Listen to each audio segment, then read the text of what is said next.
नमस्कार।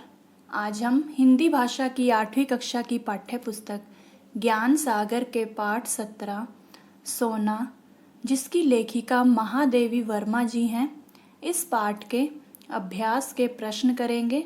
तो आइए शुरू करते हैं। हमारा जो पहला प्रश्न है, सुष्मिता कौन है? अब उसने पत्र के माध्यम से महादेवी वर्मा को क्या लिखा? तो इसका उत्तर देखते हैं। सुष्मिता लेखिका के परिचित स्वर्गीय डॉक्टर धीरेंद्र नाथ बसु की पौत्री हैं। उसने पत्र के माध्यम से लेखिका अर्थात महादेवी वर्मा को लिखा कि मेरे पास एक हिरण है जो अब बड़ी हो रही है और उसके खेलने के लिए ज़्यादा स्थान की ज़रूरत है। आपसे आग्रह है कि उसे आप रख लीजिए। तो सुष्मिता जो है वह लेखिका के परिचित स्वर्गीय डॉक्टर धीरेंद्र नाथ बसु की पौत्री थी, यानी पोती। उसने लेखिका को पत्र में लिखा कि मेरे पास एक हिरण है जो अब बड़ी हो रही है, तो उसे खेलने के लिए ज़्यादा स्थान की, ज़्यादा जगह की ज़रूरत है और महादेवी वर्मा का बहुत बड़ा छात्रावास था, तो इसलिए उसने आग्रह किया कि उसे आप रख लीजिए।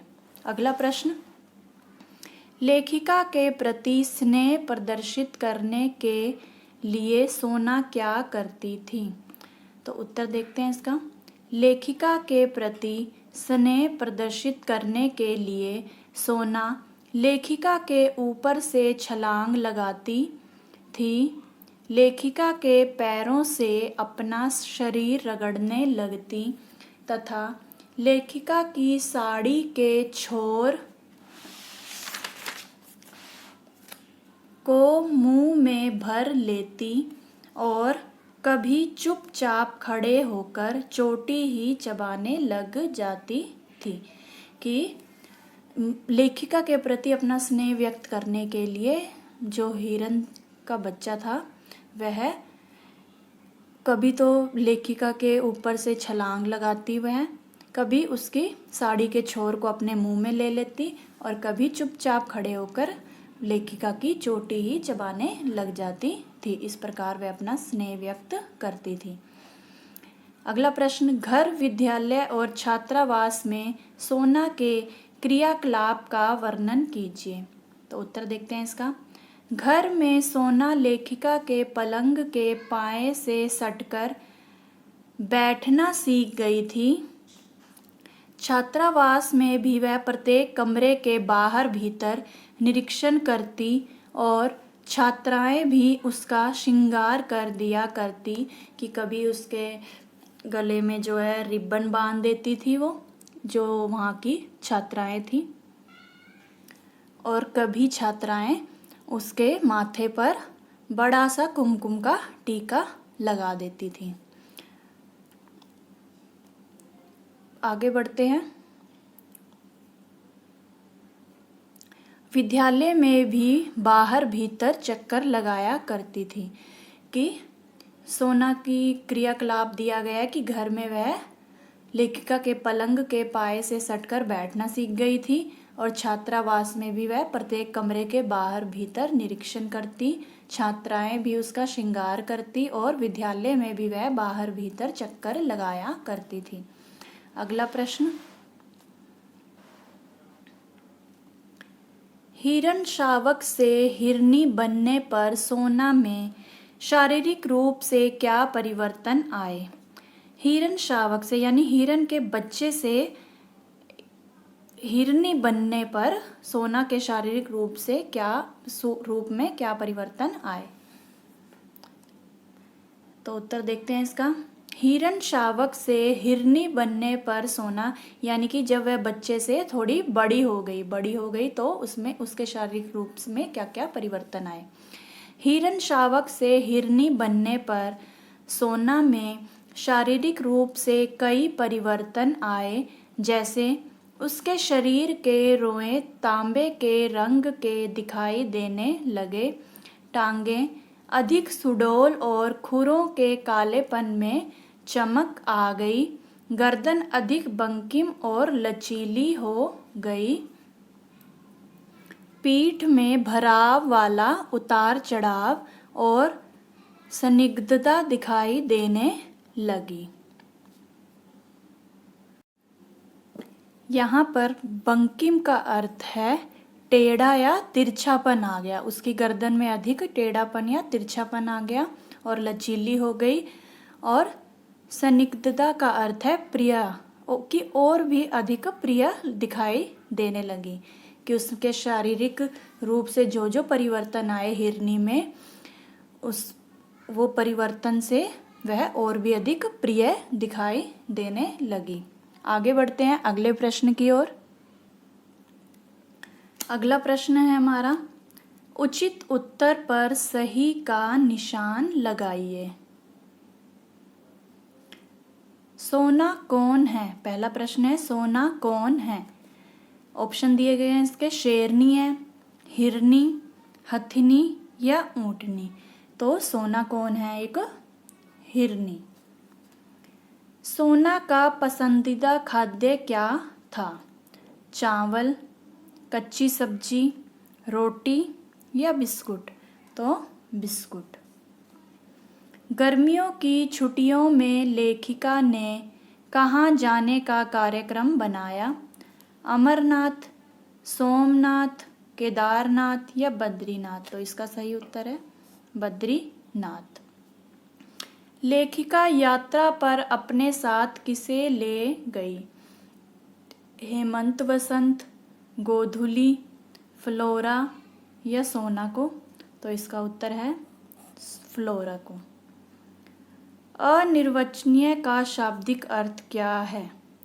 जिसे देखा ना जा सके, जिसे सुना ना जा सके, जिसे भुलाया ना जा सके या जिसे कहा ना जा सके? तो इसका सही उत्तर है जिसे कहा ना जा सके। आगे ये प्रश्न देखिए, दिए गए अंश को पढ़कर प्रश्नों के उत्तर लिखिए। पहले हम इस अंश को पढ़ते हैं। संभवतः वह सोना के स्नेही और अहिंसक प्रकृति से परिचित हो गई थी।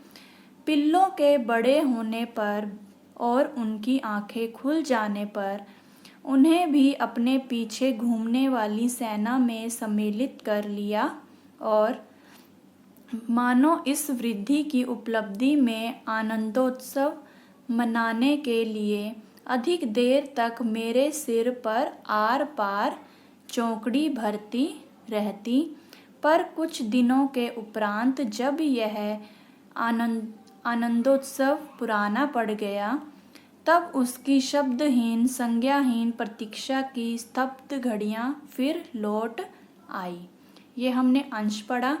अब ये प्रश्न कुछ दिए गए हैं, हमें इसी के आधार पर इन प्रश्नों का उत्तर देना है। तो देखते हैं पहला प्रश्न, सोना की अहिंसक प्रकृति से कौन परिचित हो गई थी? यदि आपने ये पाठ जो है पूरा अच्छे से पढ़ा है तो आपको पता चलेगा कि सोना की अहिंसक प्रकृति से फ्लोरा परिचित हो गई थी। अगला प्रश्न है, सोना के जीवन में शब्दहीन संज्ञाहीन प्रतीक्षा की स्तब्ध घड़ियां क्यों लौट आई? तो इसका उत्तर है सोना के जीवन में शब्दहीन संज्ञाहीन प्रतीक्षा की स्तब्ध घड़ियां लौट आई क्योंकि उसी वर्ष लेखिका को गर्मियों की छुट्टियों में बद्रीनाथ की यात्रा पर जाना था। अगला प्रश्न, पाठ व लेखिका का नाम लिखिए। पाठ का नाम सोना और लेखिका का नाम महादेवी वर्मा है। आगे बढ़ते हैं अगले प्रश्न की ओर। बातचीत के लिए, बातचीत से संबंधित प्रश्न, सोना के शैशवावस्था के रूप सौंदर्य के बारे में बताइए। तो उत्तर है जब वह सोना जो है छोटी थी शैशवावस्था में। सोना एक हिरन है जो बहुत सुंदर है। सुनहरे रंग के रेशमी लच्छों की गांठ के समान उसका कोमल लघु शरीर था। छोटा सा मुंह और बड़ी बड़ी पानीदार आंखें थीं जो ऐसी लगती थी मानो अभी छलक पड़ेंगी। कि उसका जो रंग है सुनहरे रंग के रेशमी लच्छों की गांठ के समान उसका कोमल, बहुत ही कोमल और लघु शरीर था। छोटा सा मुंह और बड़ी बड़ी पानीदार आंखें थी कि ऐसा लगता था जैसे अभी पानी छलक पड़ेगा उसकी आंखों से। अगला प्रश्न, सोना के कौन कौन से नाम उसके परिचय बन गए थे? उत्तर है, सोना बहुत ही खूबसूरत हिरनी थी। सब उसके सरल शिशु रूप से इतने प्रभावित हुए कि सोना, सुवर्णा, सुवर्णलेखा आदि नाम उसके परिचय बन गए। सुवर्णा का अर्थ है अच्छे वर्ण वाली, अच्छे वर्ण वाली, और सुवर्णलेखा का अर्थ है अच्छे वर्ण लिखने वाली। आदि नाम उसके परिचय बन गए। तो उसके कौन कौन से नाम थे? सोना, सुवर्णा, स्वर्णलेखा, इन नामों से उसे बुलाया जाता था। अगला प्रश्न, माली ने सोना को क्यों बांधना शुरू कर दिया था? उत्तर है, छात्रावास के सन्नाटे, फ्लोरा व लेखिका की अनुपस्थिति में अक्सर सोना कंपाउंड से बाहर निकल जाती थी। इसी कारण माली ने उसे मैदान में एक लंबी रस्सी से बांधना शुरू कर दिया था। कि छात्रावास में भी सन्नाटा हो गया उन दिनों गर्मियों में, क्योंकि छुट्टियां थीं तो सभी बच्चे अपने अपने घर चले गए और फ्लोरा व लेखिका भी बद्रीनाथ की यात्रा पर चली गई थी।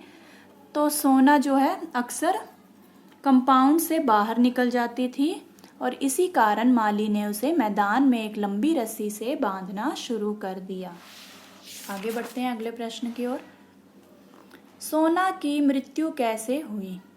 उत्तर है, जब सोना कंपाउंड में रस्सी से बंधी हुई थी तो वह यह भूल गई कि उसके गले में रस्सी बंधी हुई है और उसने एक लंबी छलांग लगाई। रस्सी के कारण वह मुंह के बल धरती पर आ गिरी और उसके प्राण निकल गए। इस प्रकार सोना की मृत्यु हो गई। आगे बढ़ते हैं अनुमान और कल्पना से संबंधित प्रश्न। कल्पना कीजिए, यदि महादेवी वर्मा फ्लोरा को अपने साथ न ले जाकर सोना को ले जाती तो क्या होता? उत्तर है, यदि लेखिका फ्लोरा की जगह सोना को साथ ले जाती तो शायद उसकी मृत्यु ना होती। तो शायद जो सोना है उसकी मृत्यु ना होती। यदि सोना की मृत्यु ना होती, अगला प्रश्न है ये, यदि सोना की मृत्यु ना होती और ग्रीष्मावकाश बिताकर जब लेखिका घर आती तो सोना का लेखिका के प्रति कैसा व्यवहार होता? कि जब वह गर्मियों की छुट्टियां बिताकर जब लेखिका घर आती तो सोना का लेखिका के प्रति कैसा व्यवहार होता? तो उत्तर देखते हैं इसका।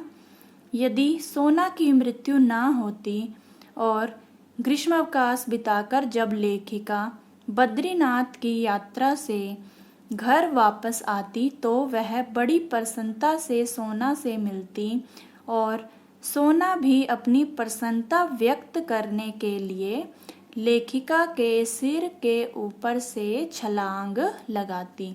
कि अपनी खुशी व्यक्त करने के लिए कई दिनों बाद जब लेखिका उससे मिलती तो उसका व्यवहार कैसा होता उसके प्रति, कि वह लेखिका के सिर के ऊपर से छलांग लगाती जैसे वो पहले लगाया करती थी।